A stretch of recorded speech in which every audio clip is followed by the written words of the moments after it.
اللهم اجعل في قلبي نورا. ستارہ جو ٹوٹ گیا. تاریخ اسلام کے کمسن جرنیل اور ہندوستان کے فاتح محمد بن قاسم کی ولولہ انگیز داستان. عنایت اللہ التمش. لڑکی نے جو انگوٹھی پہن رکھی تھی اس کے اوپر ڈھکنا لگا ہوا تھا. قریب سے دیکھ کر بھی کسی کو شک نہیں ہوتا تھا کہ انگوٹھی پر ڈھکنا لگا ہوا ہے اور اس کے نیچے اتنا زہریلا سفوف بھرا ہوا ہے جو چند لمحوں میں انسان کی جان لے سکتا ہے. اس لڑکی نے بڑی آسانی سے مسلمان فوج کے سالار کے پانی یا شربت میں انگوٹھی کا ڈھکنا اٹھا کر زہر ڈال دینا تھا، لیکن یہ سازش الٹ گئی تھی. ہندوؤں نے اتنی تیزی سے یہ کارروائی کی تھی کہ اس ادھیڑ عمر عورت اور تمام لڑکیوں کو بھی نیرون سے نکال دیا تھا. مندر میں جتنے پنڈت اور اس کے آدمی تھے ان سب کو گرفتار کر لیا گیا. ان سب نے اپنے اس جرم کا اعتراف کر لیا تھا کہ وہ محمد بن قاسم کو قتل کرنے کی سازش پر عمل کر رہے تھے. انہوں نے یہ بھی بتایا کہ اس سازش کا خالق راجہ داہر کا وزیر بدھیمن ہے اور مائی رانی بھی اس کے ساتھ شامل ہے. ہم نے تمہیں مذہب کی آزادی دے دی تھی، شابان سقفی نے مندر کے بڑے پنڈت سے کہا، اور ہم نے تمہیں اس پر مجبور بھی نہیں کیا کہ اسلام قبول کر لو، لیکن تم نے ہماری اس فیاضی کا یہ صلہ دیا کہ ہمارے سالار کو قتل کرنے کی سازش کی. اس کا مطلب یہ ہے کہ تم اپنے آپ کو زندہ رہنے کے حق سے محروم کرنا چاہتے ہو. اے عرب سے آنے والے حملہ آور، پنڈت نے عجیب سی مسکراہٹ سے کہا، میں اپنے آپ کو زندہ رہنے کے حق سے محروم کر سکتا ہوں، لیکن میں مذہب سے محروم نہیں ہو سکتا. ہم نے آپ کے صرف سالار کو قتل نہیں کرنا تھا، قتل ہونے والوں میں آپ بھی شامل تھے، اور آپ کے تمام چھوٹے بڑے سالاروں کو بھی ہم نے قتل کرنا تھا. آپ کے ساتھ ہماری کوئی ذاتی دشمنی نہیں، یہ ہمارے مذہب کا معاملہ ہے. ہم نے یہ سوچ کر اتنا بڑا خطرہ مول لیا تھا کہ ہم پکڑے گئے تو قتل کر دیے جائیں گے. جس طرح آپ اپنے مذہب اور عقیدے پر جان قربان کر دیتے ہیں، اسی طرح ہم بھی اپنے مذہب پر قربان ہونے کے لیے تیار ہیں. تم کم عقل ہو پنڈت، شابان نے کہا. باطل کے پجاریوں کا یہی انجام ہوتا ہے. خدا ان کی عقل پر پردے ڈال دیتا ہے. ان کے کان بند ہو جاتے ہیں اور ان کی آنکھیں کھلی ہوئی ہوتی ہیں. دیکھ بھی سکتی ہیں لیکن انہیں نظر کچھ بھی نہیں آتا. اگر کچھ نظر آتا ہے تو وہ فریب نظر ہوتا ہے اور وہ باطل کی پرچھائیاں ہوتی ہیں. اے نادان عرب، پنڈت نے طنزیہ لہجے میں کہا، میں تیرے ساتھ بحث نہیں کرنا چاہتا. میری گردن تیرے جلاد کی تلوار کا بےتابی سے انتظار کر رہی ہے، اور میں تجھے یہ بتا دیتا ہوں کہ تم اس خطے میں اسلام تو پھیلا دو گے، لیکن ہندو مت زہر کی طرح اس خطے کے لوگوں کی رگوں میں موجود رہے گا اور آہستہ آہستہ اپنا اثر دکھاتا رہے گا. ہماری روحیں بدروہیں بن کر اس خطے پر منڈلاتی رہیں گی. پنڈت نے ہاتھ آگے کیا اور شہادت کی انگلی اوپر کر کے کہا، میری پیشن گوئی سن لی. تمہارے سالار محمد بن قاسم نے آخر قتل ہونا ہے. اگر وہ ہندوؤں کے ہاتھوں قتل نہ ہوا تو اپنوں کے ہاتھوں قتل ہو جائے گا. وہ کیوں؟ شابان نے پوچھا. میری آنکھیں بہت دور تک دیکھ سکتی ہیں. تمہاری قوم کا زوال شروع ہو چکا ہے. اے عرب کے سالار، میں جوتشی اور نجومی نہیں، میں اپنی عقل کی آنکھوں سے جو دیکھ رہا ہوں وہ بتا رہا ہوں. تم عقل کے کورے ہو پنڈت، شابان نے کہا، اور پنڈت کو اپنے سپاہیوں کے حوالے کر دیا. اسی روز محمد بن قاسم نے حکم دے دیا کہ مندر بند کر دیے جائیں اور ہندو گھروں میں عبادت کیا کریں. اس کے ساتھ ہی محمد بن قاسم نے یہ حکم بھی دیا کہ ان تمام پنڈتوں اور اس کے آدمیوں کو جو اس سازش میں شریک تھے قتل کر دیا جائے. اس وقت جب ان سب کو قتل کیا جا رہا تھا، راجہ داہر کی راجدھانی اروڑ میں شومو ایک ایسے مجرم کی حیثیت سے بدھیمن اور مائی رانی کے سامنے کھڑی تھی جس نے قتل سے زیادہ سنگین جرم کیا تھا. اسے وہاں تک بھوکا اور پیاسا پہنچایا گیا تھا. تمام راستے اس کے ہاتھ رسیوں سے بندھے رہے تھے. سفر کی صعوبت، بھوک اور پیاس سے اس کی حالت ایسی ہو گئی تھی کہ وہ اچھی طرح کھڑی بھی نہیں ہو سکتی تھی. بدھیمن اور مائی رانی اس سے پوچھتے تھے کہ اس نے محمد بن قاسم کے بجائے اپنے پنڈت کو زہر کیوں دیا ہے. اس سوال کے جواب میں وہ صرف اتنا کہتی تھی کہ پانی پلاؤ، لیکن اسے پانی نہیں دیا جا رہا تھا. اگر میں پیاس سے مر گئی تو تمہیں اس سوال کا جواب کون دے گا؟ شومو نے کہا، میں جھوٹ تو نہیں بول رہی، کہ تم مجھے پیاسا رکھ کر سچ بولنے پر مجبور کر رہے ہو۔ آخر اسے پانی پلایا گیا اور کھانے کے لیے بھی کچھ دیا گیا۔ اس انتہائی حسین لڑکی نے جو جواب دیا ہے وہ کچھ اس طرح تھا کہ سازش کے تحت وہ دوسری لڑکیوں کے ساتھ محمد بن قاسم کے پاس گئی۔ ان کے ساتھ جو ادھیڑ عمر عورت تھی، اس نے محمد بن قاسم کا شکریہ ادا کیا کہ اس کی فوج نے شہر کی عورتوں کی عزت و آبرو کا پورا خیال رکھا ہے۔ پھر جس طرح انہیں ٹریننگ دی گئی تھی اس کے مطابق شومو محمد بن قاسم کے پاس بیٹھ گئی۔ دوسری سب لڑکیاں باہر نکل گئیں۔ وہ چونکہ اس ڈرامے کو جانتی تھیں اس لیے انہوں نے اس لڑکی کا انتظار نہ کیا۔ تم جاؤ، محمد بن قاسم نے اسے کہا، وہ تمہارا انتظار کر رہی ہوں گی۔ کیا آپ مجھے کچھ دیر اپنے پاس بیٹھنے کی اجازت نہیں دے سکتے؟ شومو نے بڑے جذباتی لہجے میں کہا۔ اب لڑکی نے عربی بولنی شروع کر دی تھی۔ تم عرب کی بیٹی نہیں، ہماری زبان کہاں سے سیکھی؟ محمد بن قاسم نے پوچھا۔ میں نے صرف 1.5 سال کے عرصے میں مکران میں رہنے والے ایک عرب سے یہ زبان سیکھی ہے۔ مجھے عربی آدمی اچھے لگتے ہیں، اسی لیے کہہ رہی ہوں کہ مجھے کچھ دیر تنہائی میں اپنے پاس بیٹھنے دیں۔ کیا کرو گی میرے پاس بیٹھ کر؟ میں جانتی ہوں کہ ایسا حکم آپ نے ہی دیا ہوگا کہ شہر کے لوگوں کو اور ان کی عورتوں کو پریشان نہ کیا جائے، شومو نے کہا۔ اس سے ظاہر ہوتا ہے کہ آپ کا درجہ اوتار سے کم نہیں۔ میرا خیال تھا کہ آپ بہت بوڑھے ہوں گے، اتنی دانش مندی کسی معمر آدمی میں ہی ہو سکتی ہے، لیکن آپ کو دیکھا ہے تو پتہ چلا کہ آپ اپنی سیرت اور فطرت سے زیادہ خوبصورت ہیں۔ میں تو آپ کی پوجارن بن گئی ہوں۔ تمہارے مذہب میں یہی خرابی ہے کہ تم کسی انسان سے متاثر ہوتے ہو تو اس کی پوجا کرنے لگتے ہو، محمد بن قاسم نے کہا۔ یا تم جس سے ڈرتے ہو اس کے پجاری بن جاتے ہو۔ میں جو بھی حکم دیتا ہوں وہ اپنے اللہ کے احکام کے مطابق ہوتا ہے۔ میں تو اپنا مذہب بھی چھوڑنے پر تیار ہوں، لڑکی نے کہا۔ اگر آپ مجھے اپنے پاس رکھ لیں تو میں واپس نہیں جاؤں گی۔ میں تمہیں صرف ایک صورت میں اپنے پاس رکھ سکتا ہوں کہ تمہارے ساتھ شادی کر لوں، محمد بن قاسم نے کہا۔ لیکن میں یہاں شادی کرنے نہیں آیا، اور نہ میں ان بادشاہوں میں سے ہوں جو کسی شہر کو فتح کر کے وہاں کی خوبصورت لڑکیوں میں سے 1-2 انتہائی حسین لڑکیوں کو اپنی بیویاں یا داشتائیں بنا لیتے ہیں۔ میں یہاں کسی مقصد کے لیے آیا ہوں۔ اس لڑکی نے بدہمن اور مائرانی کو تفصیل سے سنایا کہ اسے جس طرح بتایا، سمجھایا اور سنایا گیا تھا، اس نے محمد بن قاسم کے جذبات کو مشتعل کرنے کی بہت کوشش کی۔ الفاظ سے، حرکات سے اپنے اوپر جذبات کی دیوانگی طاری کر کے بھی اس کی جوانی کو بھڑکانے کی کوشش کی، لیکن وہ یوں ہنستا اور مسکراتا رہا جیسے اس کا جسم بہت بوڑھا ہو اور آسمان سے گرنے والے اولوں کے مانند یک بستہ ہو چکا ہو۔ آخر اس کم عمر سالار نے اس لڑکی کو اس طرح اپنے پاس بلا لیا جیسے اولوں کا انبار پگھل گیا ہو۔ شومو اس کے سامنے اتنی قریب جا کھڑی ہوئی کہ اس کا لباس محمد بن قاسم کے لباس کو چھو رہا تھا۔ محمد بن قاسم نے شومو کا دایاں ہاتھ اپنے ہاتھ میں لے لیا۔ شومو نے اپنا دوسرا ہاتھ محمد بن قاسم کے ہاتھ پر رکھ دیا۔ وہ بہت خوش ہوئی کہ اس نے شکار مار لیا ہے۔ محمد بن قاسم کا انداز ہی ایسا تھا جیسے اس پر لڑکی کے حسن کا طلسم طاری ہو گیا ہو۔ محمد بن قاسم نے اس کی وہ انگلی پکڑی جس میں انگوٹھی تھی۔ یہ سونے کی وزنی انگوٹھی تھی۔ اس کے اوپر والا حصہ ذرا ابھرا ہوا تھا۔ وہ بہت اچھا لگتا تھا۔ بہت خوبصورت انگوٹھی ہے، محمد بن قاسم نے انگوٹھی کے اوپر والے حصے پر انگلیاں پھیرتے ہوئے کہا۔ آپ رکھ لیں، شومو نے کہا، شاید آپ کی چھوٹی انگلی میں آ جائے۔ نہیں، محمد بن قاسم نے کہا، اس میں میرے لیے جو لائی ہو وہ مجھے دے دو۔ شومو نے بڑی تیزی سے اپنا ہاتھ پیچھے کھینچ لیا اور دوسرا ہاتھ انگوٹھی پر رکھ دیا۔ اس کے چہرے کا رنگ اڑ گیا۔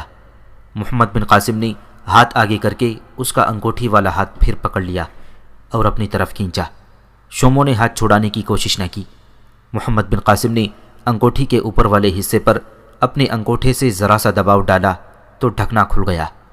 اس نے دیکھا اس میں تھوڑا سا سفوف پڑا ہوا تھا۔ محمد بن قاسم کے چہرے پر مسکراہٹ آ گئی۔ شومو کا رنگ پہلے ہی اڑ گیا تھا، اب اس کی آنکھیں ٹھہر گئیں۔ اب جھوٹ بولو گی کہ تم یہ میرے لیے نہیں لائی تھی؟ شومو نے آہستہ سے سر ہلایا اور اس کے ہونٹوں سے سرگوشی نکلی۔ نہیں۔ تم یہ زہر مجھے کس طرح دے سکتی تھی؟ میں سمجھی تھی یہ کام مشکل نہیں ہوگا۔ شومو نے کہا، اگر مندروں میں بیٹھے ہوئے ہمارے پروہت، مہاتما، پنڈت اور رشی مجھ جیسی لڑکی کو دیکھ کر دوپہر کی دھوپ میں رکھے ہوئے موم کی طرح پگھل جاتے ہیں تو میں خوش تھی کہ آپ جیسا نوجوان میرے اشاروں پر ناچے گا۔ مجھے بتایا گیا تھا کہ مسلمان شراب نہیں پیتے، اور مجھے یہ بھی بتایا گیا تھا کہ ہمارے حسن اور جوانی کا نشہ شراب سے زیادہ مدہوش اور بدمست کرنے والا ہے۔ میں نے آپ پر اپنا نشہ طاری کر کے آپ کو پانی یا شربت پلانا تھا۔ اب اگر میں ایک بات کہوں گی تو آپ مانیں گے نہیں۔ تم نے جو کہنا ہے کہہ دو، محمد بن قاسم نے کہا۔ میں شاید آپ کو زہر نہ پلاتی، شومو نے کہا۔ میں جو جذبہ لے کر آئی تھی اسے آپ کے سراپا اور آپ کے کردار نے توڑ دیا۔ آپ نہیں مانیں گے، آپ کہیں گے کہ میں سزا سے بچنے کی کوشش کر رہی ہوں۔ مجھ پر ایک کرم کریں، مجھے سزا دینے کے لیے دوسروں کے حوالے نہ کریں، مجھے یہ زہر اپنے منہ میں ڈال لینے دیں۔ یہ زہر اتنا تیز ہے کہ مرتے ذرا دیر نہیں لگے گی، پھر میری لاش جہاں چاہیں پھینک دینا۔ نہیں لڑکی، محمد بن قاسم نے کہا، اگر تم عرب ہوتی تو میں اپنی تلوار سے تمہارا یہ جسم، جس میں تمہیں یہاں بھیجنے والے سمجھتے ہیں کہ شراب سے زیادہ نشہ ہے، 2 حصوں میں کاٹ دیتا، لیکن میری تلوار دشمن کی عورت پر نہیں اٹھے گی۔ اسلام اتنا بے رحم مذہب نہیں۔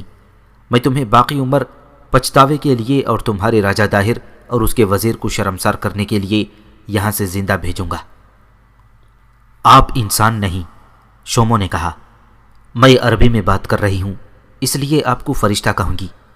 پہلے میں نے آپ کو دھوکہ دینے کے لیے کہا تھا کہ مجھے اپنے پاس رکھ لیں، لیکن اب میں سچے دل سے کہتی ہوں کہ مجھے اپنی لونڈی بنا لیں۔ آپ کے قریب نہیں آؤں گی، آپ کو دیکھ دیکھ کر زندہ رہوں گی۔ مجھے اپنی پجارن بنا لیں۔ میں تمہارے ہر سوال کا اور ہر خواہش کا جواب دے چکا ہوں، محمد بن قاسم نے کہا۔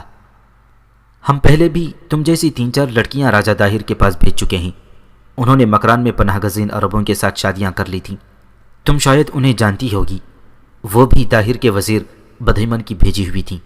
ان کا بھی وار خالی گیا تھا۔ میں نے ان لڑکیوں سے کہا تھا کہ اپنے راجہ داہر سے کہنا کہ لڑائی مرد آمنے سامنے آ کر لڑا کرتے ہیں اور لڑائی تلوار سے لڑی جاتی ہے۔ میں ان لڑکیوں کو جانتی ہوں، شومو نے کہا، اور اب تم بدہمن سے اور اپنے راجہ سے کہنا کہ اے بغیرت راجہ، سامنے آ۔ کیا تو یہ سمجھتا ہے کہ اروڑ کے قلعے کی دیواریں تجھے میری تلوار سے اور اللہ کے سپاہیوں کی برچیوں اور تیروں سے بچا لیں گی؟ روایت ہے کہ یہ ہندو لڑکی محمد بن قاسم کے سامنے یوں 2 زانو ہو گئی اور ہاتھ اپنی عبادت کے انداز سے جوڑ لیے، جیسے محمد بن قاسم کوئی دیوتا ہو یا ہندو دیو ملائی داستانوں کا کوئی طلسماتی کردار ہو۔ لڑکی کی آنکھوں سے آنسو بہنے لگے۔ اے بدقسمت لڑکی، محمد بن قاسم نے کہا، ہم اس مذہب کے پیروکار ہیں جو عورت کو اپنی آبرو جانتا ہے۔ ہم عورت کی آن پر اپنی جانیں قربان کر دیا کرتے ہیں، عورت سے جان کی قربانی نہیں مانگا کرتے۔ تو جانتی ہوگی کہ تیرے راجہ نے عربی مسلمانوں کے صرف جہاز ہی نہیں لوٹے بلکہ جہازوں کے مسافروں کو قید خانے میں ڈال دیا تھا۔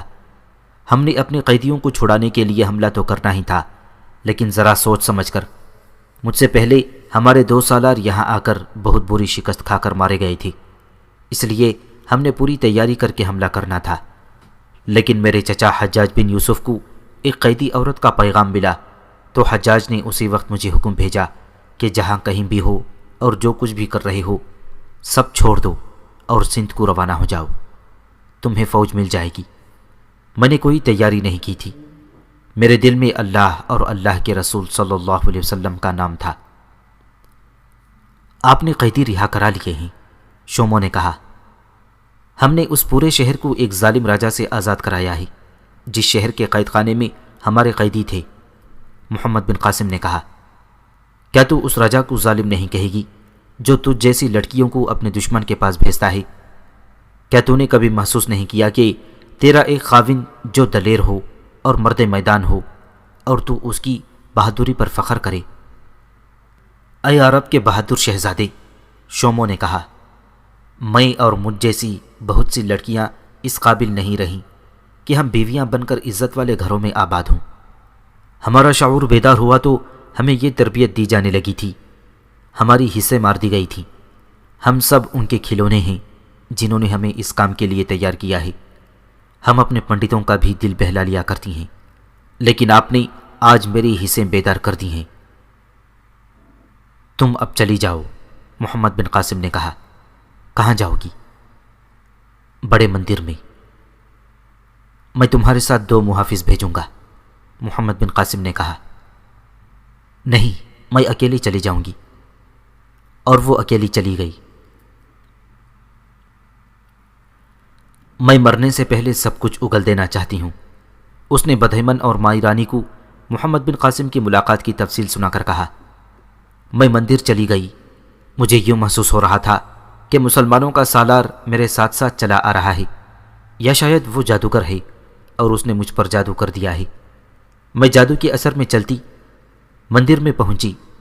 میں نے ارادہ کیا تھا کہ انگوٹھی میں بھرا ہوا زہر اپنے منہ میں ڈال لوں گی، لیکن مندر میں جا کر میں نے مٹی اور پتھر کے بتوں کو شرمسار کر کے مرنا تھا۔ بدہمن نے اس کے منہ پر بھرپور تھپڑ مارا۔ کیا تو اس ملیچ مسلمان سے اتنی متاثر ہو کر آئی تھی کہ اپنے دیوتاؤں کی اور اپنے بھگوان کی بھی ہتیا کرنے پر اتر آئی تھی؟ بدہمن نے دانت پیس کر کہا۔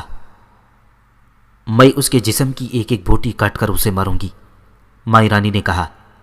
یہ اس لٹیرے سالار کی بیوی اور پھر لونڈی بننا چاہتی تھی، رانی بننے کے خواب دیکھ رہی تھی۔ بدہمن نے کہا۔ آگے بول، کیا ہوا؟ شوموں کے ہونٹوں پر ہلکی سی مسکراہٹ تھی جو اور زیادہ کھل گئی۔ پھر یہ ہوا کہ میں مندر میں داخل ہوئی، شوموں نے کہا۔ دوسری لڑکیاں مندر کی تہخانے میں جا کر سو گئی تھیں، صرف بڑا پنڈت جاگ رہا تھا۔ بدہمن نے اس کے منہ پر ایک اور تھپڑ مارا۔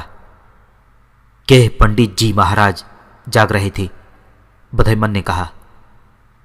میں نے جو کہہ دیا ہے پھر وہی کہوں گی۔ میرے دل سے جس کا احترام نکل گیا ہے اس کا نام نفرت سے لوں گی۔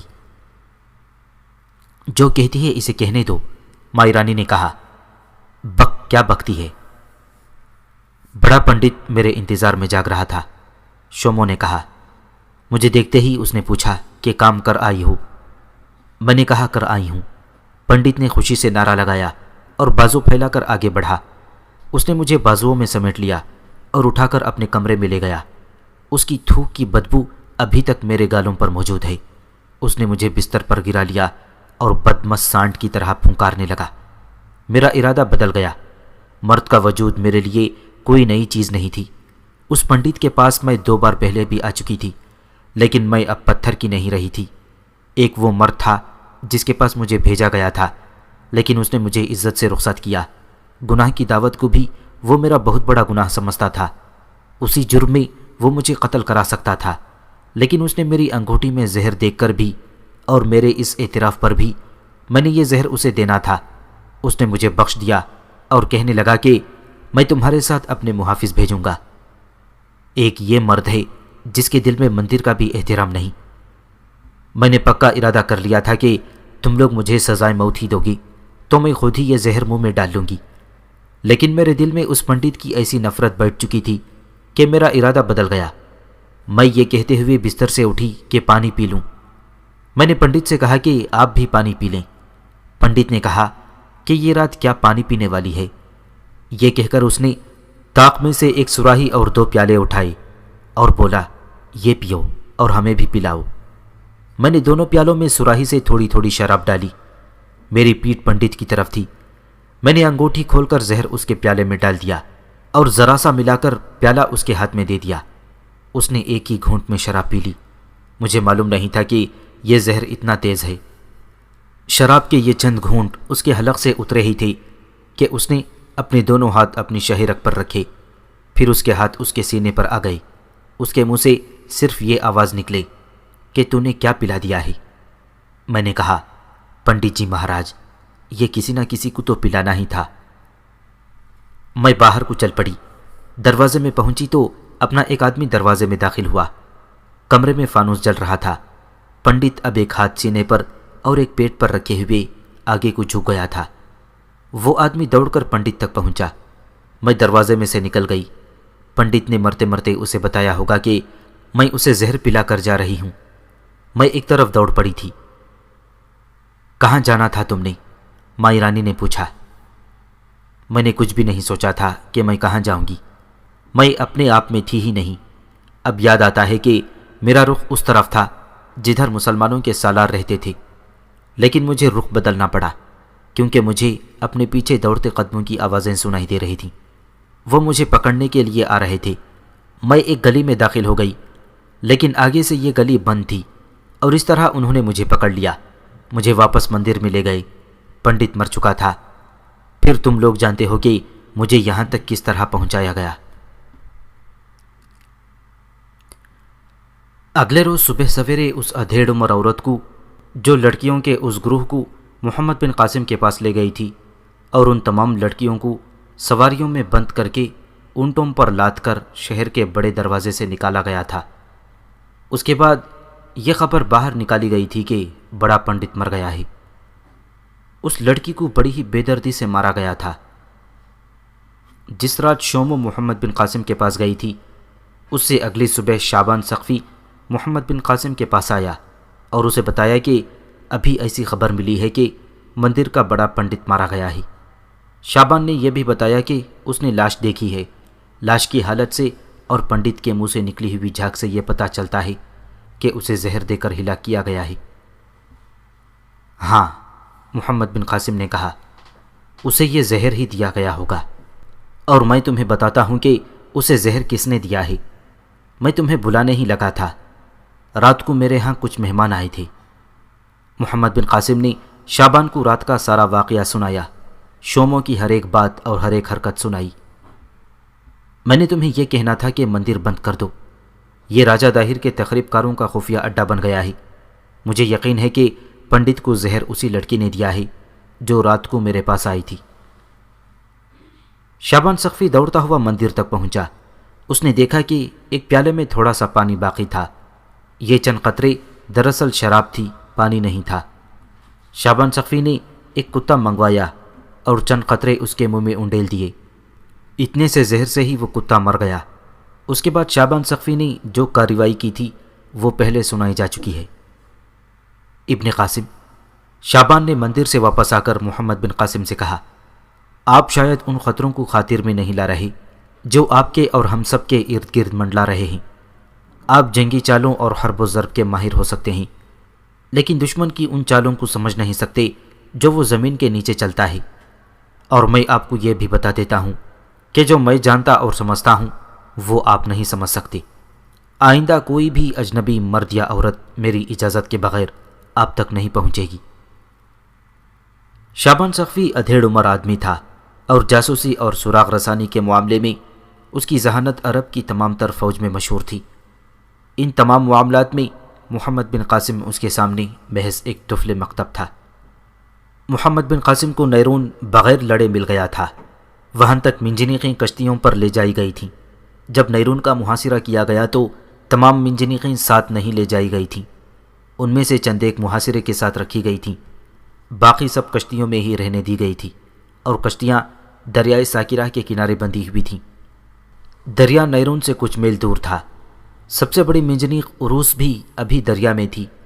تمام منجنیقیں محاصرے میں استعمال نہ کرنے کی وجہ یہ تھی کہ محمد بن قاسم کو معلوم تھا کہ نیرون کے حاکم سندر شملی نے حجاج بن یوسف کے ساتھ معاہدہ کر لیا ہے اور اس نے جزیے کی ادائیگی بھی قبول کر لی ہے۔ توقع یہ تھی کہ نیرون میں مزاحمت نہیں ہوگی، چونکہ اس تمام علاقے پر محمد بن قاسم کی فوج کا قبضہ ہو چکا تھا، اس لیے ایسا کوئی خطرہ نہیں تھا کہ ان منجنیقوں کو جو ابھی کشتیوں پر رکھی تھیں کوئی نقصان پہنچائے گا۔ پھر بھی پوری رات دریا کے کنارے منجنیقوں کے لیے گشتی پہرا رہتا تھا۔ وہاں ماہی گیروں کی کشتیاں بھی بندی رہتی تھیں، ان سب کو وہاں سے ہٹا دیا گیا تھا۔ محمد بن قاسم کی اگلی منزل سہون تھی۔ راستے میں چھوٹے چھوٹے ایک دو قلعے اور بھی تھے، لیکن ان کے متعلق محمد بن قاسم کو کوئی غم نہ تھا۔ سندر نے محمد بن قاسم کو بتایا تھا کہ یہ چھوٹے چھوٹے قلعے کس نوعیت کے ہیں اور انہیں سر کرنا کتنا آسان ہے۔ سہون کا حاکم بھی بدھ تھا۔ بدھ جنگ و جدل اور کسی بھی قسم کی خون ریزی کو گناہ سمجھتے تھے، اس لیے یہ امید کی جا سکتی تھی کہ سہون بھی کسی مزاحمت کے بغیر مل جائے گا۔ لیکن وہاں کی فوج ہندو تھی، اس لیے یہ خطرہ تھا کہ یہ فوج پورا مقابلہ کرے گی۔ سندر شملی نے اپنا ایک ایلچی سہون کے حاکم کی طرف بھیج دیا تھا۔ اس نے سہون کے حاکم کو یہ پیغام بھیجا تھا کہ وہ لڑائی سے گریز کرے اور جب مسلمان فوج وہاں پہنچے تو قلعے کے دروازے کھول دے۔ یہ ایلچی ابھی واپس نہیں آیا تھا، اسی لیے محمد بن قاسم نیرون سے کوچ کر نہیں رہا تھا۔ رسد اور کمک کا بھی انتظار تھا۔ ایک روز اطلاع ملی کہ منجنیقوں والی کشتیوں پر جو سپاہی رات کو پہرا دیتے ہیں ان میں سے 2 مرے پڑے ہیں اور 2 لاپتہ ہیں۔ پہرا دینے کا طریقہ یہ تھا کہ 6-7 دنوں کے لیے 4 سپاہی وہاں چلے جاتے تھے اور وہاں ایک خیمے میں رہتے تھے۔ 2 آدمی باری باری تھوڑے سے وقت کے لیے ٹہلتے ٹہلتے تمام کشتیوں کو جو دور دور تک پھیلی ہوئی تھیں دیکھ آتے تھے۔ یہ واقعہ بڑا عجیب تھا کہ 2 سنتری غیر حاضر تھے اور 2 مرے پڑے تھے، دونوں کو خنجر مارے گئے تھے۔ محمد بن قاسم اور شعبان اپنے محافظ دستے کے ساتھ وہاں پہنچے۔ انہوں نے دیکھا کہ دونوں کی لاشیں دریا کے کنارے ایک دوسرے سے کچھ دور پڑی ہوئی تھیں۔ شعبان نے زمین دیکھی، قدموں کے جو نشان تھے ان سے پتہ چلتا تھا کہ زیادہ لڑائی نہیں ہوئی۔ دونوں کی تلواریں نیاموں میں تھیں، جس سے یہ ظاہر ہوتا تھا کہ انہیں مقابلے کا موقع ہی نہ ملا تھا۔ ان پر اچانک حملہ کیا گیا ہے، شعبان نے کہا۔ یہ کسی دھوکے میں مارے گئے ہیں۔ تو کیا ان کے قاتل ان کے اپنے ہی ساتھی ہیں جو لاپتہ ہیں؟ خدا کی قسم میں یہ بات نہیں مانوں گا، محمد بن قاسم نے کہا۔ شعبان نے زمین کو دیکھنا شروع کیا۔ یہ غیر آباد اور ریتیلا علاقہ تھا، قدموں کے نشان صاف نظر آ رہے تھے۔ انہیں دیکھ دیکھ کر شعبان کنارے سے دور ہی دور ہٹتا چلا گیا اور یہ نقوش پا اسے مقتول سنتریوں کے غیر حاضر ساتھیوں کی لاشوں تک لے گئے۔ ان دونوں کو بھی خنجروں سے مارا گیا تھا۔ وہاں سے زمین کو دیکھتے ہوئے شعبان چل پڑا اور یہ نقوش پا دریا کے کنارے پر اس جگہ آ گئی جہاں منجنیق والی آخری کشتی کھڑی تھی۔ منجنیقیں گنو، شعبان نے کہا۔ جب منجنیقیں گنی گئیں تو پتہ چلا کہ ایک چھوٹی منجنیق کم ہے۔ شعبان سقفی نے محمد بن قاسم کو بتایا کہ یہ دشمن کی کارروائی ہے، وہ ایک منجنیق لے گئے ہیں۔ یہ معلوم کرنا بہت مشکل تھا کہ ایک منجنیق کو کس طرح لے جایا گیا ہے۔ شعبان سقفی نے اس خطرے کا اظہار کیا کہ اب راجہ داہر بھی اپنے کاریگروں کو یہ منجنیق دکھا کر منجنیقیں بنوا لے گا۔ منجنیق عرب کی ایجاد ہے، پہلے منجنیق ہندوستان میں عرب لائے تھے۔ یہ سمجھنا مشکل نہیں تھا کہ منجنیقوں کی افادیت دیکھ کر راجہ داہر یا اس کے دانشمند وزیر نے یہ سوچا ہوگا کہ کسی طرح ایک منجنیق آتا جائے اور اس طرح کی منجنیقیں تیار کر لی جائیں۔ عربوں نے عروس جیسی منجنیق بنا لی تھی جس سے اتنے وزنی پتھر اتنی دور تک پھینکے گئے تھے کہ مندر کو توڑ دیا گیا تھا۔ محمد بن قاسم کا محافظ دستہ اس کے ساتھ تھا۔ جس کنارے کے ساتھ کشتیاں بندھی ہوئی تھیں اس کنارے پر دونوں طرف محافظ دستے کے سواروں کو دوڑا دیا گیا۔ شعبان سقفی خود بھی ایک طرف چلا گیا اور دوسری طرف محمد بن قاسم گیا۔ دونوں بہت دیر تک چلے گئے لیکن انہیں کوئی سراغ نہ ملا، نہ زمین پر کوئی ایسا نشان ملا جس سے یہ پتہ چلتا تھا کہ منجنیق یہاں کشتی سے اتاری گئی ہے۔ دونوں واپس آ گئے۔ ابن قاسم، شعبان نے کہا، آپ واپس چلے جائیں، میں دوسرے کنارے پر جا رہا ہوں۔ اپنے 2 محافظ میرے ساتھ رہنے دیں، آپ کا یہاں ٹھہرنا ٹھیک نہیں، ہمارا اب نیرون میں رہنا بھی ٹھیک نہیں۔ محمد بن قاسم نے کہا، ہمیں اب فوراً یہاں سے کوچ کرنا چاہیے۔ دشمن ہماری منجنیق صرف اس مقصد کے لیے لے گیا ہے کہ وہ ایسی منجنیقیں تیار کرے، میں اسے اتنی مہلت نہیں دوں گا کہ وہ ایک بھی منجنیق بنا سکے۔ ہو سکتا ہے میں انہیں راستے میں ہی پکڑ لوں، شعبان نے کہا۔ منجنیق کو اتنی تیزی سے کہیں لے جانا آسان نہیں، آپ چلے جائیں، کہیں ایسا نہ ہو کہ چھپے ہوئے دشمن کے تیر آپ تک پہنچ جائیں۔ محمد بن قاسم نے حکم دیا کہ سپاہیوں کی لاشوں کو اٹھا لیا جائے اور جنازے کے لیے سب کو اکٹھا کیا جائے۔ یہ تو کسی کو بھی معلوم نہیں تھا کہ منجنیق رات کو کس وقت چرائی گئی، اور یہ بھی معلوم نہیں کہ وہ کس طرف لے گئے ہیں۔ شعبان کے ساتھ 2-3 اپنے سوار تھے اور اس نے محمد بن قاسم کے 2 محافظ بھی اپنے ساتھ رکھ لیے تھے۔ وہ ان سب کو دریا کے کنارے کنارے ایسی جگہ لے گیا جہاں دریا کا پاٹ چوڑا تھا۔ انہوں نے گھوڑے دریا میں ڈال دیے اور دوسرے کنارے پر چلے گئے۔ وہاں سے وہ کنارے کنارے پر بہت دور نکل گئے۔ ایک جگہ انہیں ایک خالی کشتی نظر آئی جو آدھی سے زیادہ خشکی پر تھی۔ اس کشتی پر منجنیق لدی ہوئی تھی۔ جو اب کشتی میں نہیں تھی۔ کنارے پر صاف نشان تھے۔ منجنیق وہاں اتاری گئی تھی۔ اس منجنیق کے 4 پہیے تھے۔ ریتیلی زمین پر اور اس سے آگے جیسی بھی زمین تھی اس پر ان پہیوں کے نشانات کو چھپانا ناممکن تھا۔ شعبان نے یہ نشان دیکھے۔ وہاں ہاتھیوں کے قدموں کے نشان بھی تھے اور گھوڑوں کے قدموں کے نشان بھی صاف نظر آ رہے تھے۔ شعبان سمجھ گیا کہ منجنیق ہاتھیوں سے کھینچی گئی ہے۔ وہ ہاتھی کی طاقت اور رفتار سے واقف تھا، پھر بھی وہ کئی میل دور تک چلا گیا۔ جس راستے پر منجنیق لے جائی گئی تھی وہ کوئی باقاعدہ راستہ نہیں تھا، وہ ویرانہ تھا، کہیں صحرا اور کہیں جنگل تھا۔ یہ علاقہ نیرون سے کئی میل دور تھا۔ بہت ہی دور جا کر شعبان رک گیا۔ اس نے اندازہ کر لیا تھا کہ منجنیق کس طرف اور کہاں لے جائی گئی ہے۔ وہاں سے شعبان واپس نیرون آ گیا۔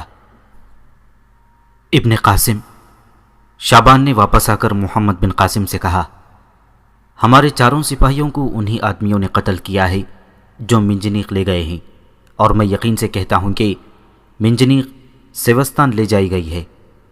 ہمیں فوراً کوچ کرنا چاہیے۔ آپ نے ٹھیک کہا تھا کہ دشمن کو ہم مہلت ہی نہ دیں، کہ منجنیق بنانا تو دور کی بات ہے، وہ منجنیق کو اچھی طرح دیکھ بھی نہ سکیں۔ سیوستان وہی مقام تھا جو آج کل سیہون کے نام سے مشہور ہے۔ نیرون سے محمد بن قاسم نے سیوستان کو ہی جانا تھا، لیکن اتنی جلدی نہیں جتنی جلدی اب اسے کوچ کرنا پڑا۔ وہ جوں جوں سندھ کے اندر آتا جا رہا تھا زیادہ محتاط ہوتا جا رہا تھا، کیونکہ وہ راجہ داہر کی اس چال کو سمجھ گیا تھا کہ عرب فوج لڑتے لڑتے اور پیش قدمی کرتے کرتے تھک کر چور ہو جائے تو زیادہ سے زیادہ جنگی طاقت اکٹھی کر کے اروڑ کے میدان میں اس فوج کو ایک ہی حلے میں ختم کر دیا جائے۔ نیرون کے حاکم سندر شملی نے خفیہ طور پر اپنا ایک ایلچی سیوستان کے حاکم کے پاس بھیجا ہوا تھا۔ وہاں کے حاکم کو یہ کہنا تھا کہ وہ عرب فوج کا مقابلہ نہ کرے۔ سیوستان کا حاکم بھی بدھ تھا۔ محمد بن قاسم نے اس ایلچی کی واپسی کا انتظار کرنا تھا۔ ایلچی 2 روز بعد واپس آیا۔ سیوستان اب ایک قلعہ نہیں بلکہ پہاڑ بن گیا ہے۔ ایلچی نے محمد بن قاسم کی موجودگی میں سندر شمنی کو بتایا، راجہ داہر نے سیوستان کے بدھ حاکم کو اپنے پاس بلا لیا ہے اور اس کی جگہ اپنے بھتیجے وجے رائے کو وہاں کا حاکم بنا کر بھیج دیا ہے۔ آپ اچھی طرح سمجھ سکتے ہیں کہ راجہ نے اپنے بھتیجے کو کیوں بھیجا ہے۔ وجے رائے نے آتے ہی فوج کو نئے سرے سے تیار کرنا شروع کر دیا ہے۔ قلعہ تو پہلے ہی مضبوط تھا، لیکن وجے رائے نے اپنی فوج کو ایسی تربیت دے دی ہے کہ محاصرے کی کامیابی آسانی سے حاصل نہیں ہو سکے گی۔ اس کے علاوہ قلعے کے دفاع کے لیے ایک اور چیز آ گئی ہے، یہ ہے ایک منجنیق جو معلوم نہیں کہاں سے لائی گئی ہے۔ یہ منجنیق کب وہاں پہنچی ہے؟ محمد بن قاسم نے پوچھا۔ میری موجودگی میں وہاں پہنچی، ایلچی نے جواب دیا۔ میں نے اسے قلعے میں آتے دیکھا تھا۔ اسے 2 ہاتھی کھینچ رہے تھے اور ان کے ساتھ 12-13 گھوڑ سوار تھے۔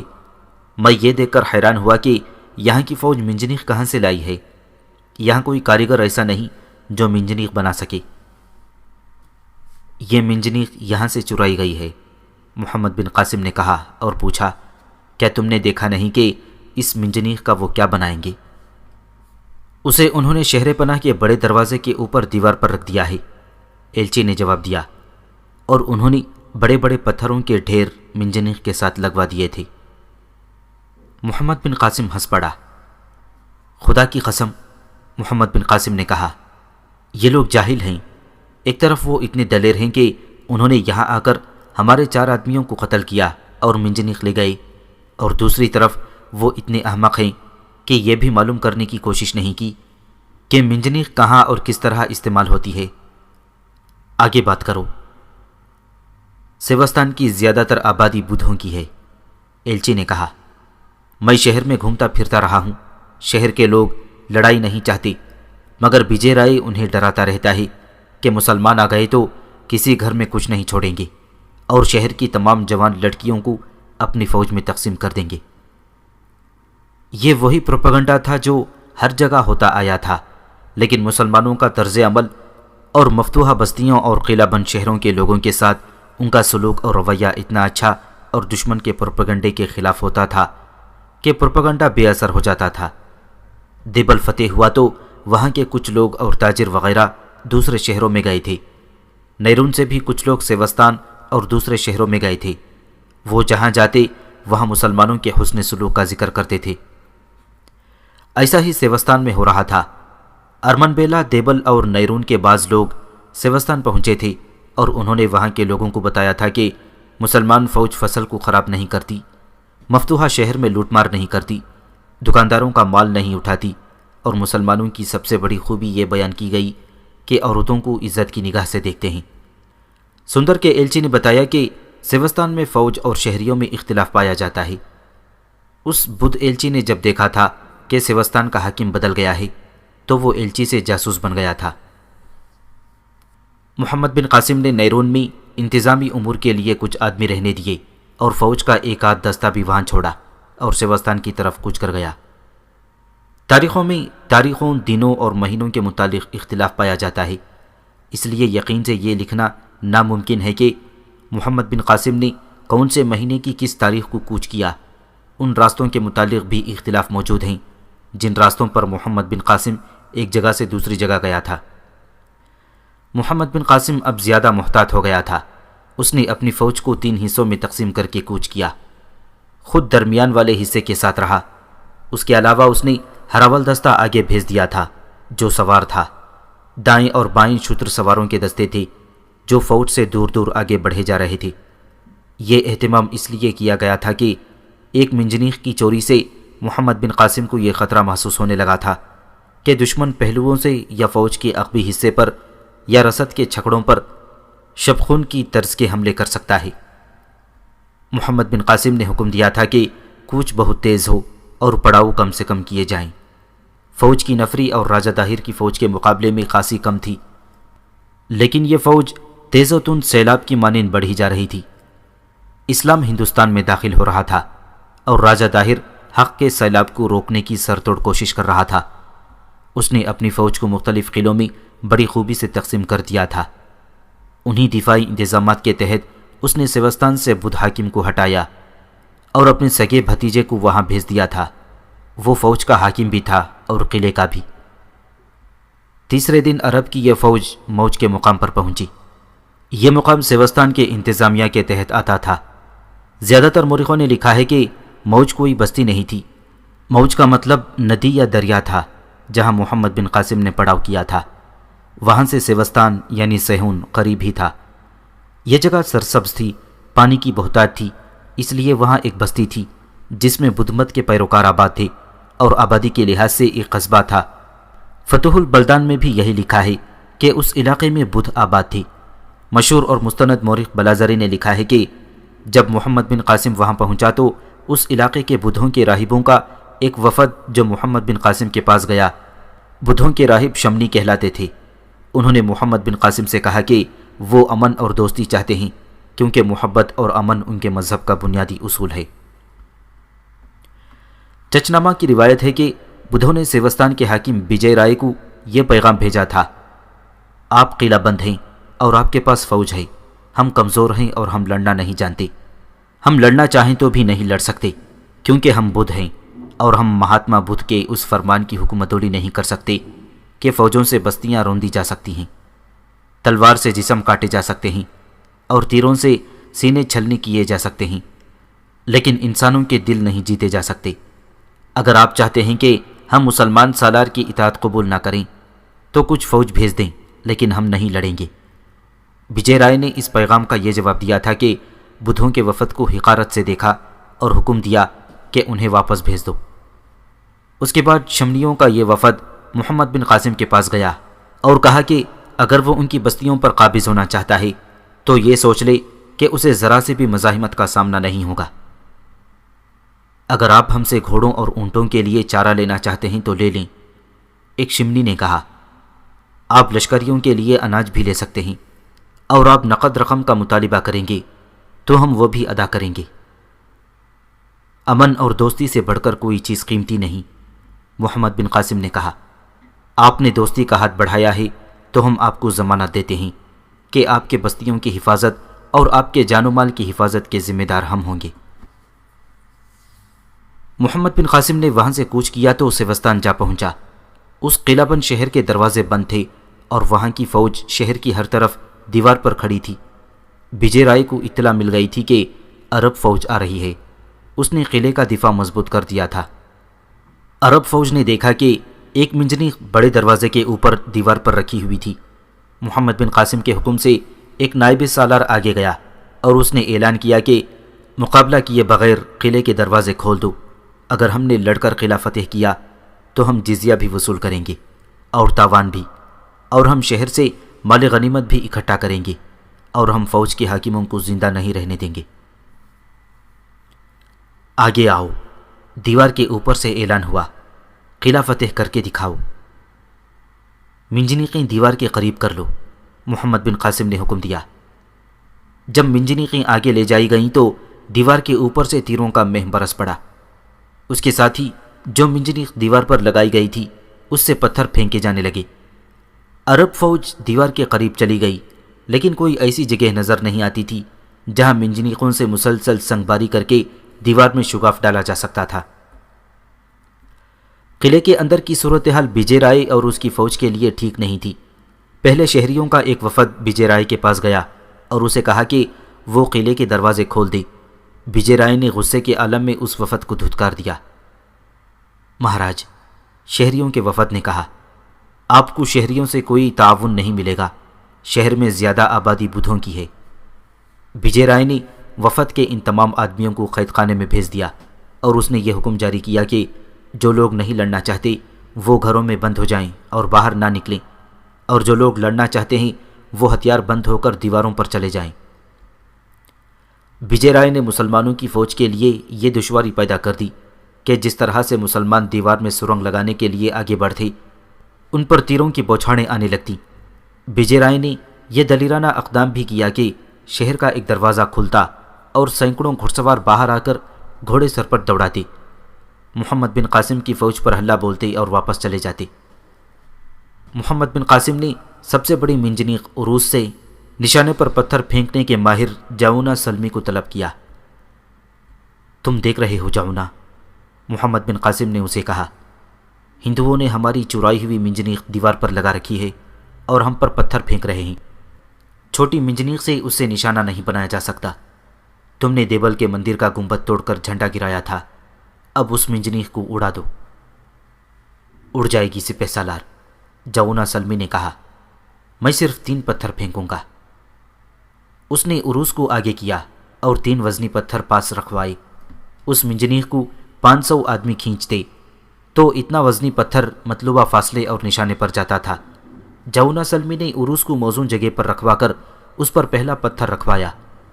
منجنیق کھینچ کر چھوڑی گئی تو پتھر دیوار پر رکھی ہوئی منجنیق کے ایک طرف لگا اور منجنیق ایک طرف جھک گئی۔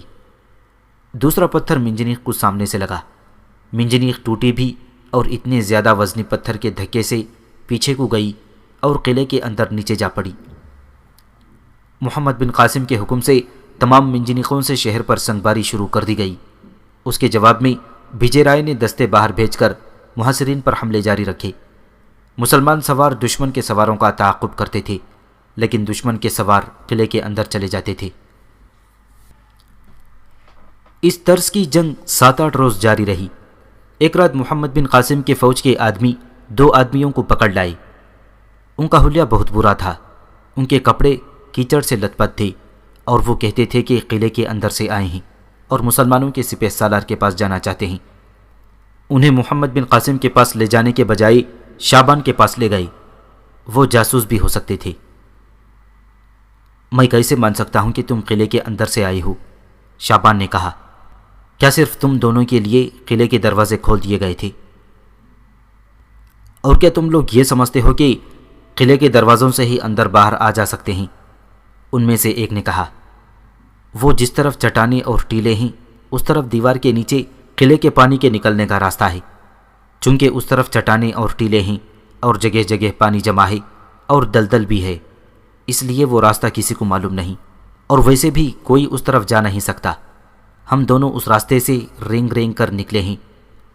کیا مقصد تھا تم باہر آئے ہو؟ شعبان نے پوچھا۔ ہم بدھ ہیں، باہر آنے والوں میں سے ایک نے جواب دیا۔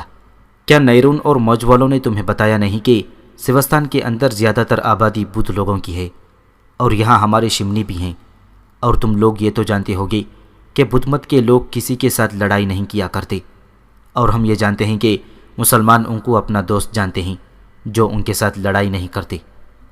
کیا نیرون میں سندر شمنی نے آپ کا استقبال نہیں کیا تھا؟ تم قلعے کے اندر جو پتھر پھینک رہے ہو وہ ہمارے گھروں پر گر رہے ہیں۔ ہم لوگ پرامن طریقے سے زندگی بسر کر رہے ہیں۔ ہم میں کسان بھی ہیں، بیوپاری بھی ہیں، کچھ لوگ کاریگر ہیں۔ ہم میں کوئی ایک بھی آدمی نہیں جو راجا کی فوج کا سپاہی ہو۔ ہمیں یہ بتاؤ کہ ہم تمہاری کیا مدد کر سکتے ہیں؟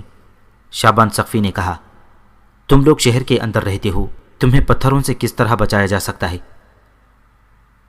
تم نہیں، ہم تمہاری مدد کو آئے ہیں، ایک بدھ نے کہا۔ ہم جس راستے سے باہر آئے ہیں تم اس راستے سے اندر جا سکتے ہو، لیکن وہ راستہ سرنگ کی طرح کھلا کرنا پڑے گا۔ نیچے زمین کچی ہے، تم ابھی سرنگ کھودو اور صبح تک تمہارے بہت سے آدمی اندر چلے جائیں گے۔ ہمارے شمنیوں نے کہا ہے کہ تمہارے آدمیوں کو اندر مدد مل جائے گی۔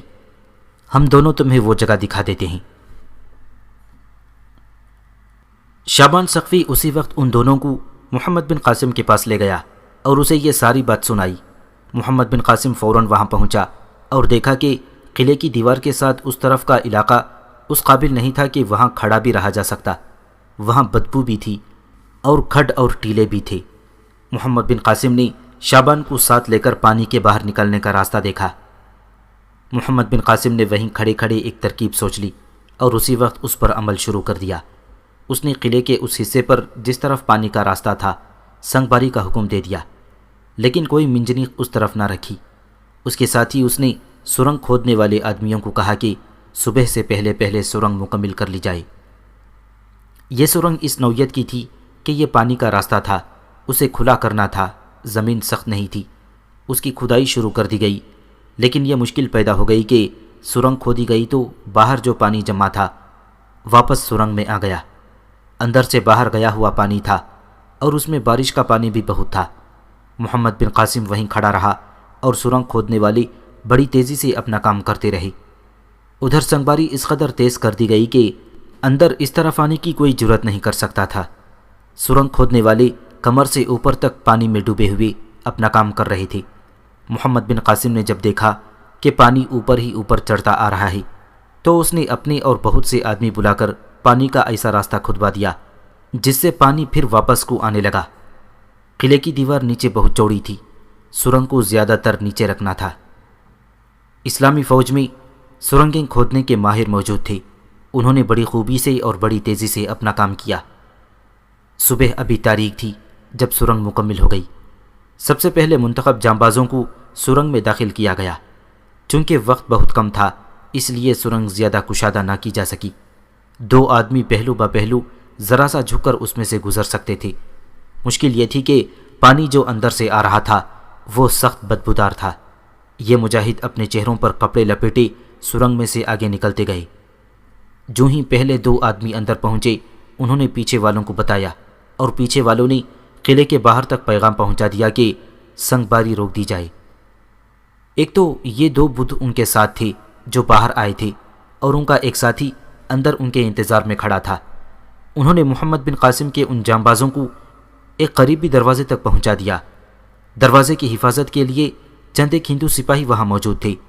انہیں تو توقع ہی نہیں تھی کہ مسلمان قلعے کے اندر آ جائیں گے۔ مسلمان جانباز ان پر ٹوٹ پڑے اور ذرا سی دیر میں ان کا صفایا کر کے دروازہ کھول دیا۔ مسلمانوں کی فوج اشارہ ملتے ہی رکے ہوئے سیلاب کی طرح اس دروازے سے اندر آ گئی۔ پھر ایک اور دروازہ کھول لیا گیا۔ راجہ طاہر کے بھتیجے وجے رائے نے بوکھلاہٹ کی حالت میں مقابلہ کرنے کی کوشش کی، لیکن وہ اب ہاری ہوئی جنگ لڑ رہا تھا اور وہ دراصل بھاگ نکلنے کے جتن کر رہا تھا۔ سورج کی پہلی کرنوں نے دیکھا کہ سیوستان کے دروازے کے اوپر ایک برج پر محمد بن قاسم کا اسلامی پرچم لہرا رہا تھا۔ جب وجے رائے کی فوجیوں کی پکڑ دھکڑ شروع ہوئی تو وجے رائے کہیں نظر نہ آیا۔ اس کے فوجیوں نے بتایا کہ وجے رائے اپنی بیویوں اور خاندان کے دوسرے افراد کے ساتھ رتھوں پر سورج نکلنے سے پہلے بڑے دروازے سے نکل گیا تھا۔ محمد بن قاسم نے اس کے تعاقب کا حکم دیا، لیکن سیوستان کے قلعے دار نے بتایا کہ وہ راستے میں نہیں ملے گا کیونکہ وہ اب تک سیسم پہنچ چکا ہوگا۔ محمد بن قاسم نے وجے رائے کی فوج کے ان کمانڈروں کو اکٹھا کیا جو بھاگ نہیں سکے تھے۔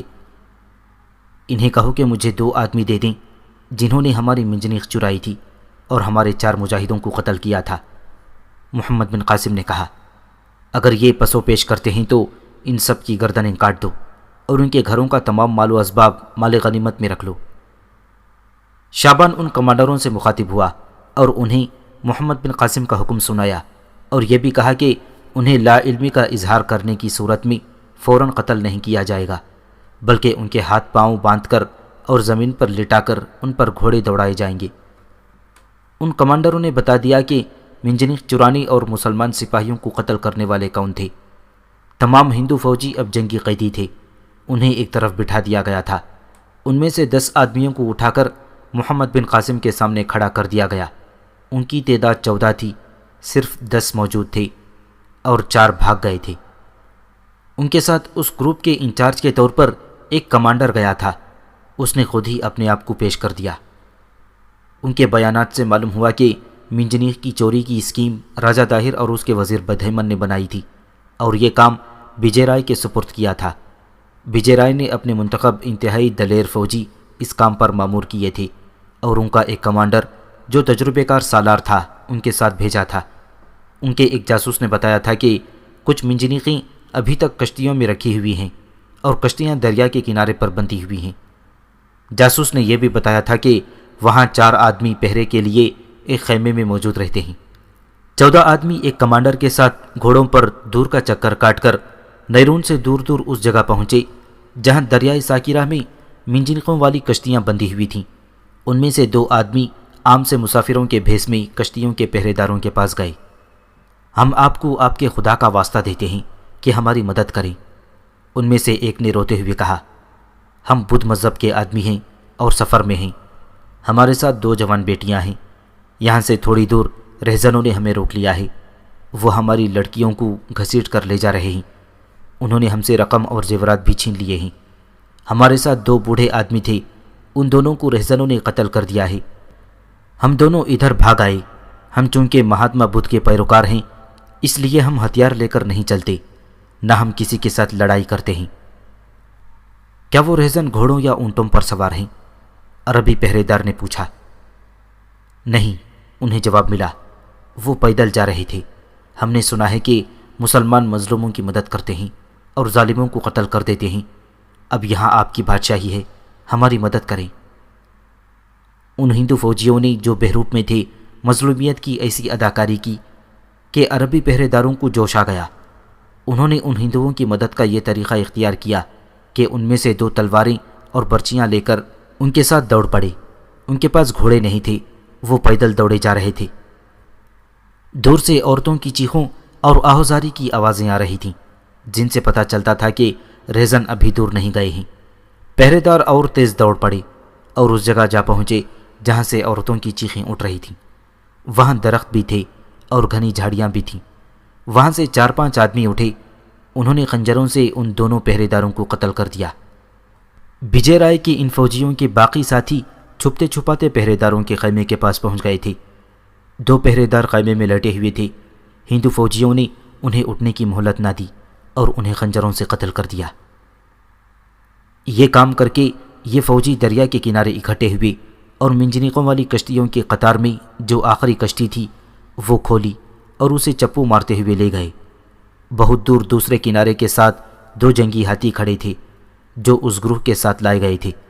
انہوں نے کشتی خشکی پر کھینچ لی اور منجنیق اتار کر رسوں سے ہاتھیوں کے ساتھ باندھ دی۔